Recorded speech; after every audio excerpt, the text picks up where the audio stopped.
Assalamualaikum warahmatullahi wabarakatuh. Perkenalkan, di sini nama saya Fikri Azhari dengan NIM C240 1231094.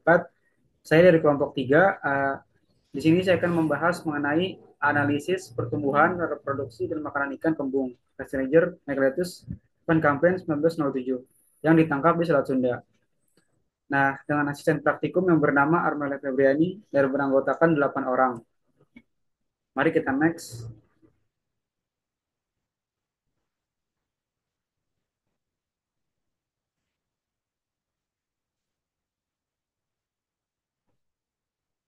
Nah, untuk latar belakang sendiri, biologi perikanan itu merupakan sebuah ilmu yang membahas atau mempelajari mengenai ikan seperti mulai dari menetas, makan, berkembang biak, hingga ikan itu mati dengan proses alamiah.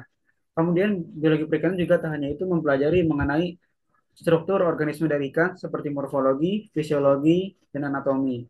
Nah, dengan adanya biologi perikanan ini diharapkan kita dan siapapun dapat memahami pengelolaan sumber daya perikanan dan budidaya perikanan untuk berkelanjutan di masa depan.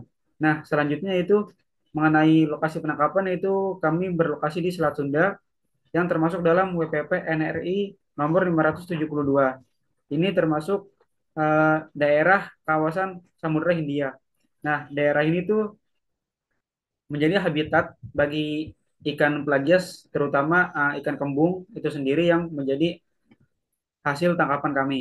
Nah, kemudian untuk ikan kembung sendiri merupakan sebuah ikan pelagias kecil yang dimana dia ini ikan karnivora yang hidup secara bergerombol dan biasanya itu ditangkap dalam jumlah banyak karena hidupnya bergerombol. Nah, kita lanjut. Nah, untuk metode ini sendiri, waktu dan lokasi serta alat bahan bisa kita lihat bersama. Waktu dan lokasi itu dilaksanakan pada hari Sabtu dengan rentan waktu dengan rentan tanggal 31 Agustus hingga 16 November 2024 pukul 8 pagi hingga selesai. Dan berlokasi di Laboratorium Biologi Perikanan dan Laboratorium Biostatistika dan Permodelan Sumber Daya Perikanan. Ya, di Departemen Manajemen Sumber Daya Perairan Fakultas Perikanan dan Ilmu Kelautan IPB University. Nah, ini adalah alat-alat dan bahan seperti jas lab, ikan, dan lain-lain yang kita gunakan untuk praktikum dan penelitian ini. Boleh di next. Nah, untuk prosedur sendiri, yaitu pertama untuk mengenai praktikum pertumbuhan, kita menganalisis panjang dan bobot ikan, kemudian kita analisis data pertumbuhannya. Setelah itu, untuk reproduksi, kita menganalisis gonad dari ikan jantan dan ikan betina. Kemudian setelah itu kita analisis data reproduksinya. Dan terakhir yaitu untuk makanan ikan, kita menganalisis usus dan lambung ikan. Nah, kemudian setelah itu kita analisis mengenai data dari makanan ikan itu tersebut. Nah, kemudian kita lanjut. Ini adalah analisis data yang kita gunakan seperti pertumbuhan menggunakan DFP atau distribusi frekuensi panjang, HPB, FP isometrik, dan FP allometrik. Untuk reproduksi sendiri menggunakan seperti nisbah kelamin, EKG, IKG, fekunditas, serta diameter telur.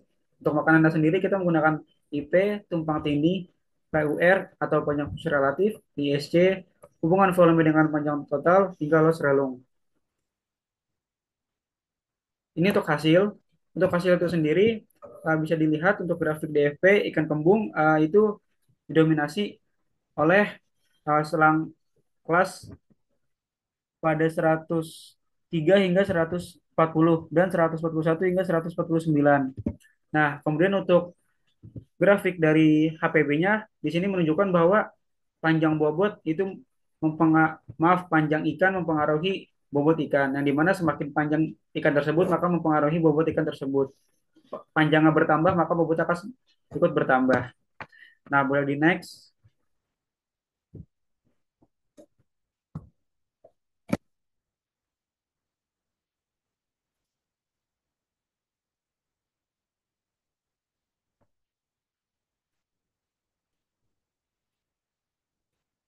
Oke, kita lanjut. Nah, ini untuk hasil pola pertumbuhan. Ada ikan kembung yang kami tangkap seperti pada bulan Mei, Juli, dan September itu betina rata-rata dari ketiga bulan itu bersifat allometric negatif dan jantan bersifat allometric negatif. Hingga kita simpulkan bahwa dari total kedua ikan tersebut bersifat alamatir negatif, yang dimana yang bisa kita lihat pada grafik FK total itu dominan pada bulan September dan bulan Mei. Nah, untuk grafik jantan sendiri itu ada pada bulan September. Sedangkan untuk grafik pada FK betina itu terdapat pada bulan Mei. Nah, boleh dilanjut. Nah, ini adalah untuk proporsi jenis kelamin. Bisa kita lihat pada ikan pada TKG ikan kembung betina itu rata-rata didapatkan pada TKG keempat. Untuk ikan jantan sendiri itu didapatkan pada TKG kedua. Nah, mari kita lanjut.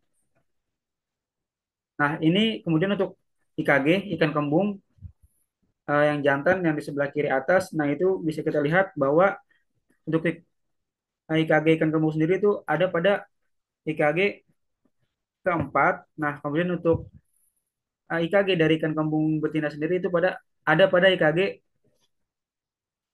keempat, sama seperti ikan jantan. Nah, untuk hasil hubungan frekuensi dengan panjang jantan teman-teman bisa dilihat untuk grafiknya, yaitu dari 102 dari 100 hingga 150 cm. Nah, kemudian sama dengan hubungan frekuensi dengan panjang betina yaitu di 10 hingga 50. Nah, boleh kita lanjut. Nah, ini kemudian untuk grafik diameter telur. Nah, untuk diameter telur ini sendiri itu paling tinggi yang kita dapatkan yaitu di kisaran ukuran ini akan saya zoom ya supaya lebih kelihatan.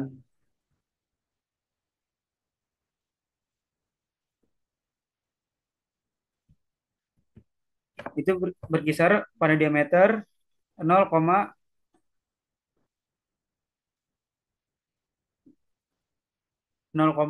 sekian, bisa teman-teman lihat. Nah, untuk makanannya sendiri dari P total itu makanan yang paling banyak adalah makanan eh, sebentar ya, saya coba perbesar dulu.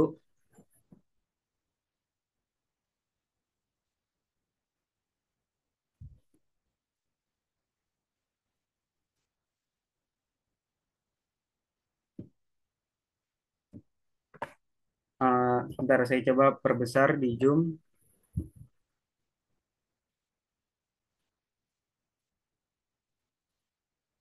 Nah, ini bisa teman-teman lihat untuk grafik diameter telur sendiri itu paling besar yaitu pada rentan 0,038 hingga 0,041. Nah, kemudian untuk makanannya IP total bisa teman-teman lihat untuk paling mayoritas yaitu didominasi oleh 40% jenis,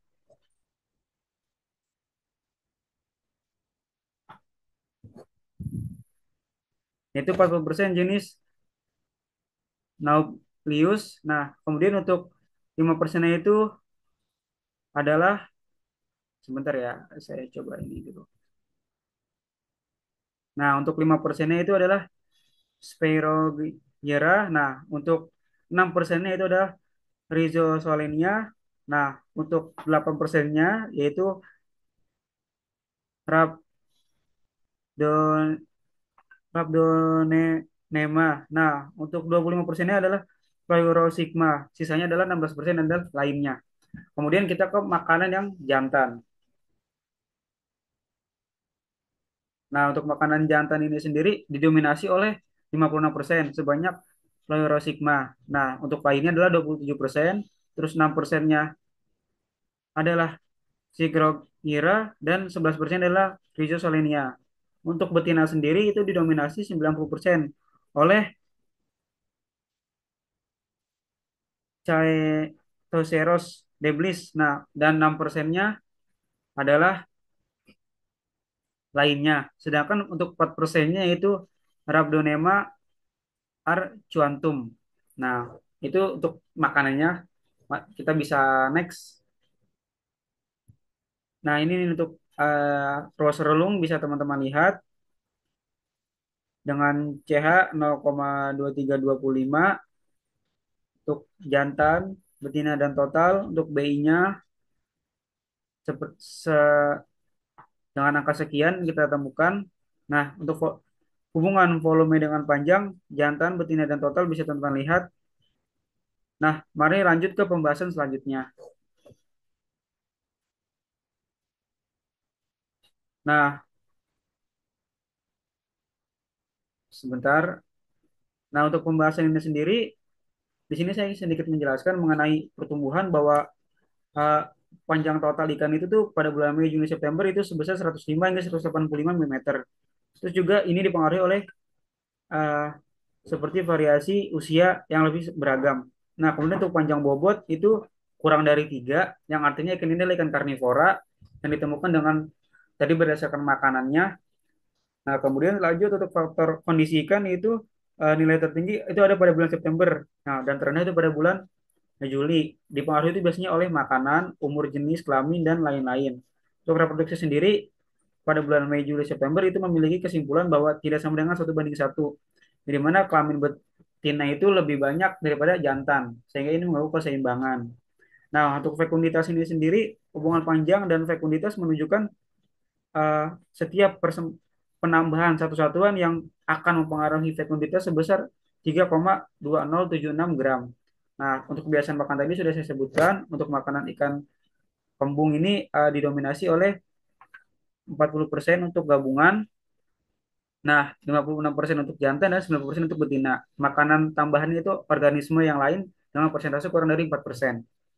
Kemudian untuk jenis ikan ini tuh termasuk jenis ikan yang selektif dalam mencari makan, sehingga persaingan antara ikan jantan dan betina itu rendah berdasarkan hasil data yang kami temukan tadi. Nah, boleh dilanjut ke kesimpulan dan saran. Nah, untuk kesimpulan ini sendiri, ikan kembung tuh di Selat Sunda yang kita dapatkan itu menunjukkan pola pertumbuhan alometrik negatif, yang artinya panjang tubuh itu lebih cepat dibanding bobotnya ikan itu sendiri, sehingga tuh dipengaruhi oleh faktor lingkungan dan biologis, serta rasio kelamin tidak sama 1:1, yang dimana betina lebih dominan tadi sudah saya jelaskan dibanding jantan. Nah, untuk betina sendiri itu yang banyak tertangkap itu pada TKG keempat, sedangkan jantan pada TKG kedua. Nah, untuk panjang usus relatif tadi kurang dari 1, yang dimana itu artinya ikan karnivora. Dan untuk sarannya di sini kami menyarankan untuk jadwal penangkapan perlu dilakukan lebih efektif lagi. Nah, itu untuk mencegah eksploitasi berlebihan pada selama puncak reproduksi penangkapan ikan yang belum matang pada gonatnya. Nah, itu harus dibatasi supaya nanti penelitian selanjutnya mengenai faktor lingkungan dan ketersediaan plankton perlu dilakukan untuk menambahkan dinamika populasi. Serta teknologi untuk membentuk suatu pemantauan ikan sebaiknya diterapkan untuk mengelola yang efektif. Edukasi masyarakat mengenai perikanan yang berkelanjutan perlu kita tingkatkan. Nah, mungkin itu saja. Kurang lebihnya mohon maaf. Wassalamualaikum warahmatullahi wabarakatuh. Langsung an zoomnya cepat.